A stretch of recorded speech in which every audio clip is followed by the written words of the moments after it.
Hello friends, lifestyle of Tanushree নতুন ব্লগে তোমাদের আরও একবার স্বাগত। আজকে আমি বানাবো একটা চটপটা স্ন্যাক্স। তার জন্য আমি দেখো নিয়ে নিয়েছি কিছু পরিমাণ কাবলি ছোলা, যেগুলো সেদ্ধ করে রেখেছি, আর নিয়ে নিয়েছি নিউট্রেলা সোয়া চাংসের মিনি বড়ি, মানে যেগুলো ছোট ছোট, সেগুলো সেদ্ধ করে রেখেছি। তার সঙ্গে নিয়েছি গাজর, নিয়েছি রেড বেল পেপার বা লাল ক্যাপসিকাম, তার সাথে নিয়েছি কিছু পেঁয়াজ কুচি, কাঁচা লঙ্কা, গোলমরিচের গুঁড়ো, নিয়েছি শসা কুচি। এই শসা কুচি এগুলো ছাড়াও কিন্তু তোমরা এর মধ্যে আরও কিছু সবজি অ্যাড করতে পারো। ইয়েলো বেল পেপার দিতে পারো, গ্রিন বেল পেপারও দিতে পারো। কড়াইতে উনুনে গ্যাসে বসিয়ে দিয়েছি, এর মধ্যে দিয়ে দিয়েছি পরিমাণ মতো অলিভ অয়েল। এই রান্নাটা অলিভ অয়েল বা সাদা তেলেই করা যায়। আমি অলিভ অয়েলে করছি, যেহেতু আমার বাড়িতে একজন হার্ট পেশেন্ট আছে, আমি এই রান্নাটা তাকেও খাওয়াবো, তাই জন্য আমি এটা অলিভ অয়েলে করছি। চাইলে তোমরা এটা সাদা তেলেও করতে পারো। দেখো, খুব সামান্য পরিমাণ আমি কড়াইতে তেল দিয়েছি।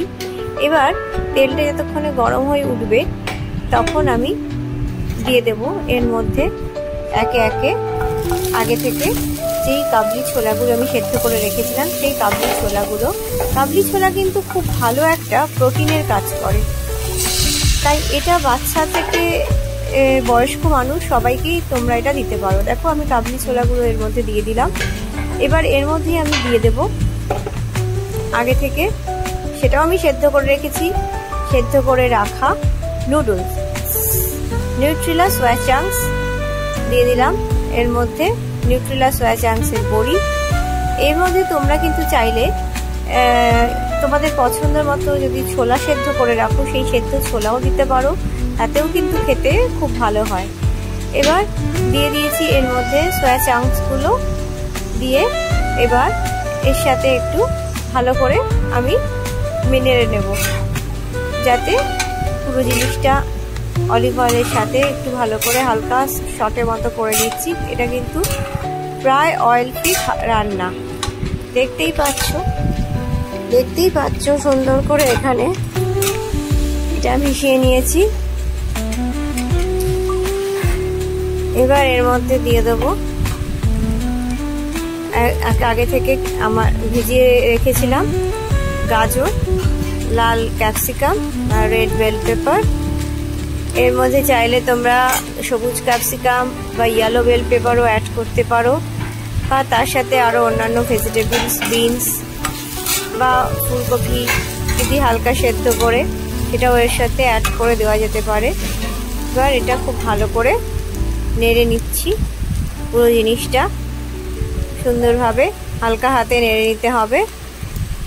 এবার আমি এখানে বলে রাখি, আমি কিন্তু কাবলি ছোলাগুলো একটু নুন দিয়ে সেদ্ধ করেছিলাম, তাই নুনের পরিমাণটা তোমরা যখন দেবে সেটা কিন্তু বুঝে দেবে। সুন্দরভাবে এটা আলতো হাতে জিনিসটা পুরো মিশিয়ে নিচ্ছি। এবার এখানে নিয়ে দিলাম সামান্য পরিমাণ নুন, যেহেতু আমি আগেই তোমাদের বললাম আমি এটা নুন দিয়ে সেদ্ধ করেছিলাম। এবার এখানে দিয়ে দেব খুব অল্প পরিমাণ জল। এবার জলের সাথে খুন্তি দিয়ে এটা ভালো করে মিশিয়ে নেব। এই রান্নাটা কিন্তু খুব চটপট হয়ে যায়। যারা হেলথ কনসিয়াস আছো বা যাদের বাড়িতে পেশেন্ট আছে, তারা কিন্তু এই রান্নাটা বিকেলে স্ন্যাক্সে করতেই পারো। এর মধ্যে আমি দিয়ে দিয়েছিলাম সামান্য পরিমাণ একটু হলুদ। সব কিছু দিয়ে ভালো করে মিশিয়ে নিচ্ছি। দেখো, সুন্দরভাবে মিশিয়ে দিচ্ছি। এর মধ্যে তোমরা চাইলে একটু আমচুর পাউডার বা চাট মশলাও অ্যাড করতে পারো, কিন্তু আমি এই রান্নাটার মধ্যে কিছু অ্যাড করিনি। আমি আগেই বলেছি, যেহেতু আমার বাড়িতে পেশেন্ট আছে, তিনি খাবেন, তাই জন্য আমি এটা কিন্তু খুবই সিম্পলের মধ্যে করেছি। তবে তোমরা আরও টেস্টি করার জন্য এর মধ্যে চাট মশলা বা আমচুর পাউডার অ্যাড করে দিতেই পারো। এবার আমি এখানে দিয়ে দিলাম সামান্য পরিমাণ গোলমরিচের গুঁড়ো। গোলমরিচের গুঁড়োটা কিন্তু তোমরা নিজেদের পছন্দ অনুযায়ী বা ঝাল অনুযায়ী, তোমরা যেরকম ঝাল খাও সেরকম দেবে। এটা প্রায় আমার হয়ে এসছে। এবার আমি এটা সার্ভ করব। দেখো, আমি এটা সার্ভ করে দিয়েছি শসা আর পেঁয়াজ আর কাঁচা লঙ্কা দিয়ে।